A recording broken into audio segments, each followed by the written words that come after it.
LK music Maithili को subscribe करने के लिए लाल बटन को जरूर दबाएं और बेल आइकन को दबाना ना भूलें।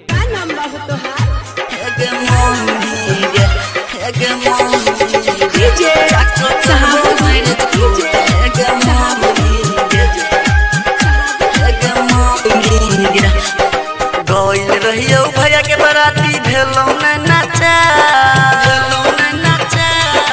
गइल रहियो भैया के बराती भेलो ना नाचा। भैया के साली से हमरा भेलो ना नाचा। हेगे मम्मी गे ओकरा सा करबो हम बिया, हेगे मम्मी गे ओकरा सा करबै हम बिया, हेगे मम्मी गे जाके करबै मैरिज कोर्ट, हेगे मम्मी गे हेगे मम्मी गे। अभी आप सुन रहे हैं जटियाई चौक से ILV म्यूजिक की प्रस्तुति। हेगे मम्मी गे जाके करबै मैरिज कोर्ट, हेगे मम्मी गे। जयमाला पर मार देलको गाल पर चॉकलेट, जयमाला पर मार देलको गाल पर चॉकलेट। मरबा पर जाके हमरा भेलो साली भेंट, हेगे मम्मी गे ओकरा सा करबो हम बिया, हेगे मम्मी गे ओकरा सा करबो हम बिया, हेगे मम्मी गे जाके करबो मैरिज कोर्ट, हेगे मम्मी गे का नाम बाबू तोहार? हेगे मम्मी गे हेगे मम्मी गे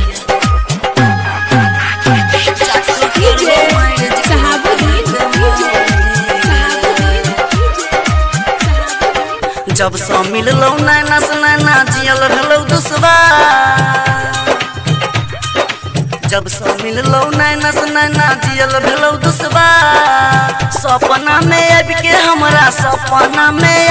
हमरा कहो लगा भाई, हेगे मम्मी गे ओकरा सा करबो हम बिया, हेगे मम्मी गे ओकरा सा करबो हम बिया, हेगे मम्मी गे जाके करबो मैरिज कोर्ट, हेगे मम्मी गे